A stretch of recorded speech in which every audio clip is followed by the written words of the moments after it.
Shalom, selamat datang di channel Christian Impact Life bersama saya Henry Tobing. Pada kesempatan saat ini saya ingin membahas tentang topik keselamatan di dalam Yesus Kristus.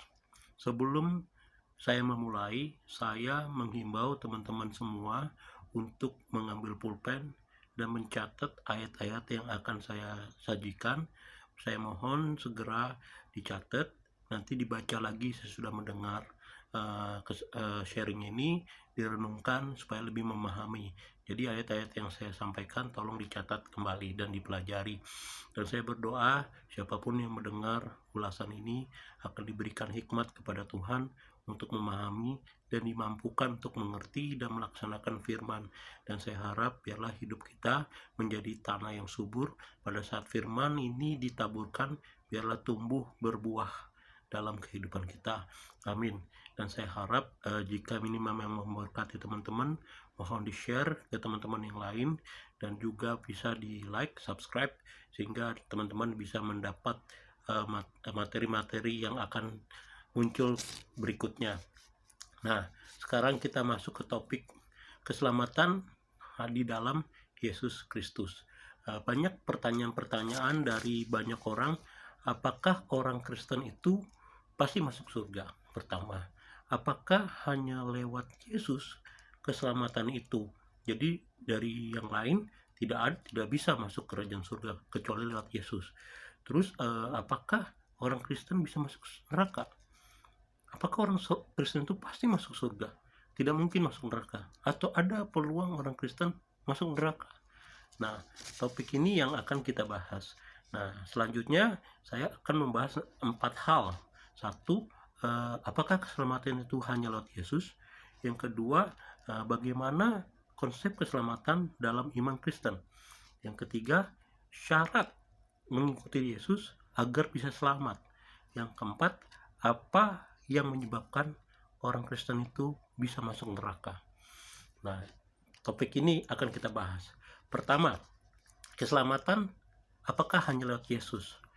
Kalau kita baca di Yohanes 14 ayat 1 sampai 6, jadi teman-teman tolong nanti dibaca Yohanes 14 ayat 1 sampai 6. Yesus bilang ke murid-muridnya, di rumah Bapakku banyak tempat. Jadi di surga itu, di rumah Bapakku banyak tempat. Yesus waktu di bumi akan bilang, aku akan ke sana. Artinya Yesus memastikan bahwa saat dia di bumi, kelak dia akan masuk surga. Yesus menjanjikan, aku akan sana, aku akan menyiapkan tempat. Jadi tidak bilang Yesus menjanjikan tidak hanya masuk surga, tapi Yesus menjanjikan dia akan menyiapkan tempat. Pada saat Yesus bilang dia akan masuk ke surga, Yesus juga menjanjikan dia akan menyiapkan tempat. Yesus menjanjikan juga dia akan menjemput. Jadi murid-muridnya itu tidak disuruh datang sendiri ke surga, tapi Yesus menjemput. Sudah dijemput, masuk surga, dan disiapkan tempat lagi. Itu janjinya. Jadi bisa jadi mungkin agama lain, kepercayaan lain bisa menunjukkan jalan ke surga, tapi jalan sendiri, usaha sendiri. Tapi di dalam mengikuti Yesus, Yesus sendiri yang menjemput. Dan Yesus juga bilang bahwa hanya dialah jalan menuju surga. Tidak ada jalan lain kecuali dia. Itu Yesus ngomongin.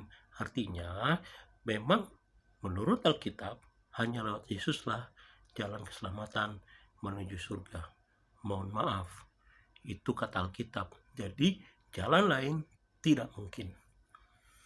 Itu yang pertama. Kalau kita baca Kisah Rasul 4 ayat 11 sampai 12, ini Rasul Petrus yang ngomong. Tidak ada nama lain di mana keselamatan itu didapat kecuali melalui Yesus. Hanya melalui Yesuslah keselamatan itu ada. Itu Rasul Petrus yang ngomong.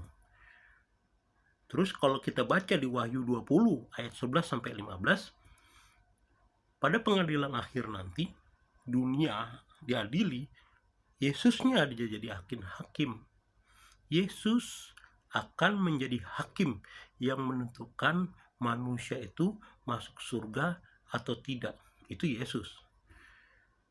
Nanti orang kaya, orang miskin, raja, atau hamba, laki-laki atau perempuan, semua setara dan diadili. Maka dibukalah kitab-kitab, seluruh kitab-kitab dibuka. Orang akan diadili berdasarkan kitab yang dia percaya. Tetapi hanya orang yang tercatat dalam kitab kehidupan anak domba Allah, dialah yang boleh masuk kerajaan surga. Yang namanya tercatat di kitab kehidupan anak domba Allah. Nah, kalau kita lihat di Yohanes 1 ayat 29, teman-teman tolong dicatat, Yohanes 1 ayat 29, Yohanes Pembaptis bilang Yesus adalah anak domba Allah. Jadi, orang yang tercatat di dalam kitab kehidupan anak domba Allah, yaitu Yesus, dialah yang bisa masuk kerajaan surga. Jadi kalau tidak tercatat dalam kitab kehidupan anak domba Allah, manusia itu tidak akan masuk kerajaan surga. Jadi kalau pertanyaannya, apakah hanya lewat Yesus orang bisa masuk kerajaan surga? Ya, hanya lewat Yesus, tidak ada cara yang lain. Itu pertama. Yang kedua, konsep keselamatan di dalam Kristen itu seperti apa? Kalau kita baca di Efesus 2 ayat 8 dan 9, nanti tolong dibaca, habis itu di Galatia 2 ayat 16, bahwa keselamatan manusia itu karena kasih karunia oleh iman kepada Yesus, bukan karena usaha manusia. Yang kedua, tidak seorang pun dibenarkan karena melakukan hukum Taurat, tetapi karena iman. Dibenarkan karena iman, dibenarkan karena kasih karunia. Sola fide dan sola gratia. Jadi, manusia itu tidak mungkin masuk kerajaan surga karena melakukan perbuatan baik. Manusia itu tidak mungkin masuk kerajaan surga hanya karena mengumpulkan amal. Semua karena iman dan semua karena kasih karunia. Karena apa? Karena Tuhan adalah roh. Hanya di dalam rohlah manusia bisa berhubungan. Dan Tuhan adalah Maha Kudus. Jadi orang yang kuduslah hanya bisa ketemu Tuhan di surga. Adam dan Hawa waktu sebelum jatuh dalam dosa masih bisa ketemu sama Tuhan di Taman Firdaus, Taman Eden. Tapi pada saat dia jatuh dalam dosa, maka hubungan itu terputus. Adam dan Hawa hanya melakukan satu kali kesalahan dan dia sudah tidak layak ketemu sama Tuhan dan dia mati. Dia terputus dengan Tuhan. Jadi tidak mungkin orang melakukan perbuatan baik untuk ketemu Tuhan kalau dia masih berdosa. Dosa bisa membuat hubungan manusia dengan Tuhan terputus. Jadi bukan karena perbuatan baik dan karena bukan mengumpulkan amal sebanyak-banyaknya. Manusia bisa masuk surga karena kasih karunia dan karena iman. Itu konsep keselamatan di dalam Kristen. Yang ketiga, apakah kalau sudah ikut Yesus pasti masuk surga? Pasti masuk surga. Tapi ada syarat dan ketentuan berlaku. Term and condition. Apa itu syarat mengikuti Yesus? Nah, kalau kita baca di Matius 16 ayat 24, di Markus 8 ayat 34, di Lukas 9 ayat 23, Yesus bilang, syarat mengikut aku adalah memikul salib dan menyangkal diri. Menyangkal diri artinya kita menyangkal hak-hak kita, kita menyangkal kedagingan kita, nafsu kita, keinginan kita sangkal. Dan kita siap menderita memikul salib. Jadi tidak gampang. Betul ikut Yesus pasti masuk surga. Tapi jalannya tidak mudah. Sangkal diri dan memikul salib. Kita nggak bisa hidup semena-mena. Kita tidak bisa melakukan dosa serampangan, hidup serampangan. Mentang-mentang sudah ikut Yesus, pasti masuk surga. Belum tentu. Kita harus menjadi orang Kristen pasti masuk surga, belum tentu. Untuk mengikut Yesus, sangkal diri, memikul salib. Itu tidak mudah. Yang keempat, apa yang memungkinkan manusia orang Kristen itu masuk neraka? Ada nggak kemungkinan orang Kristen itu masuk neraka? Ini bisa jadi bahan perdebatan. Saya hanya mau menyampaikan firman Tuhan. Apa yang tertulis di Alkitab akan saya sampaikan, tolong dicatat dan tolong direnungkan. Yang pertama, di Matius 25 ayat 31 sampai 46. Di situ dibilang, ketika aku telanjang kau tidak berikan aku makan, ketika aku telanjang kau tidak memberikan aku pakaian, ketika aku lapar kau tidak berikan aku makan, ketika aku dalam penjara kau tidak mengunjungi aku. Bukan karena orang yang memanggil aku Tuhan, Tuhan masuk kerajaan surga. Nyahlah kau, hai pembuat kejahatan. Di situ jelas dibilang orang yang tidak berbelas kasihan. Tuhan Yesus bilang penghukuman yang tidak berbelas kasihan itu akan berlaku kepada orang yang tidak punya belas kasihan. Tuhan Yesus bilang bahwa aku tidak butuh ritual agamamu, aku butuh belas kasihan. Harus punya belas kasihan. Jadi kalau manusia yang tidak punya belas kasihan, itu dibilang Tuhan Yesus pembuat kejahatan, tidak ada pertobatan, dan itu akan diusir. Aku tidak mengenal engkau, kata Tuhan Yesus. Di pengadilan terakhir Tuhan Yesus bilang, aku tidak mengenal engkau, hai kau pembuat kejahatan. Itu yang pertama. Yang kedua, kalau kita baca di banyak kasus di Matius 9 ayat 15-22 atau banyak cerita-cerita di Alkitab bahwa orang yang tidak berbuah akan dibakar, masuk dalam kerajaan surga. Dibilang ada pohon ara yang tidak berbuah ditebang, dibakar. Jadi orang yang tidak berbuah dalam hidupnya, orang yang tidak berbuah buat sesama, dan tidak berbuah, tidak ada perubahan dalam buah-buah roh hidupnya. Orang yang masih tidak berbuah dalam rohaninya, tidak berguna menjadi sesama manusia, selalu berbuat jahat, menjadi batu sandungan kepada sesama manusia. Tidak berbuah, dibakar. Itu Tuhan Yesus yang ngomong. Jadi tolong teman-teman, pastikan hidupmu berbuah. Jangan jadi batu sandungan buat orang lain. Jangan tidak ada pertobatan. Harus ada pertobatan. Itu yang kedua. Yang ketiga, kalau tidak mengampuni. Kalau di Matius 6 ayat 14-5. Matius 6 ayat 14-15. Doa Bapa kami. Bagaimana kita mau diampuni dosa kita kalau kita tidak mau mengampuni orang lain?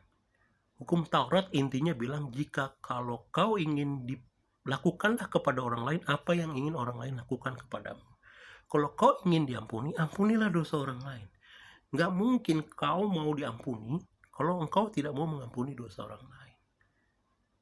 Bagaimana karya keselamatan? Yesus Kristus mati di salib untuk menebus dosa-dosa kita, untuk mengampuni dosa-dosa kita. Bagaimana karya keselamatan pengorbanan kayu salib Yesus itu berlaku kalau kita tidak mau mengampuni orang lain? Tuhan Yesus bilang, kalau kau tidak mau mengampuni orang lain, dosamu tidak diampuni.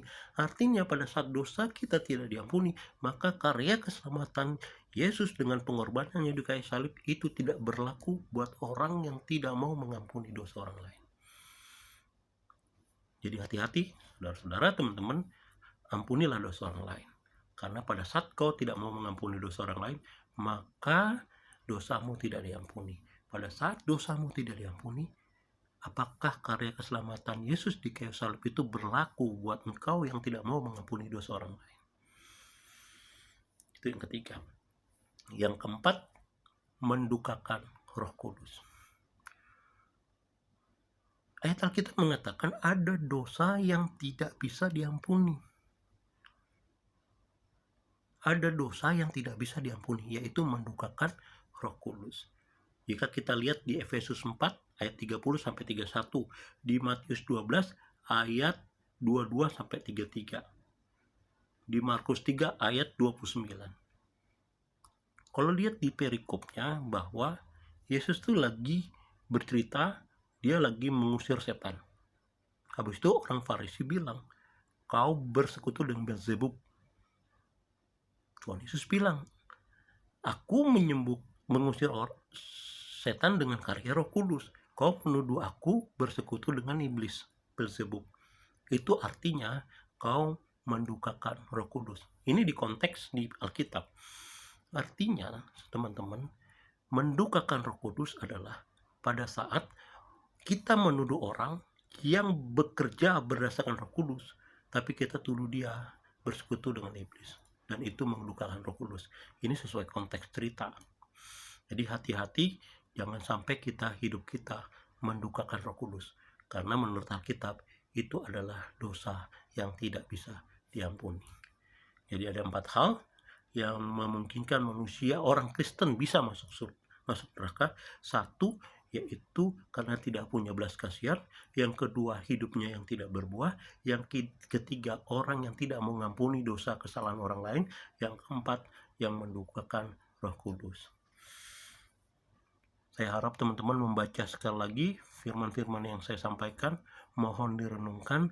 Janganlah itu menjadi suatu halangan membuat kita gagal dalam keselamatan hidup kita. Biarlah Roh Kudus memampukan kita untuk mengerti.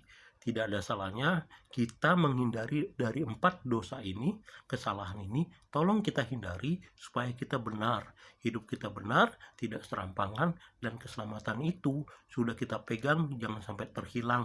Keselamatan itu bisa terhilang pada saat hidup kita serampangan dan tidak benar. Biarlah nama Tuhan dipuji dan dimuliakan. Saya berharap ini menjadi berkat bagi siapapun yang mendengarkannya. Terpujilah nama Tuhan, hanya nama Tuhan yang dipermuliakan. Amin.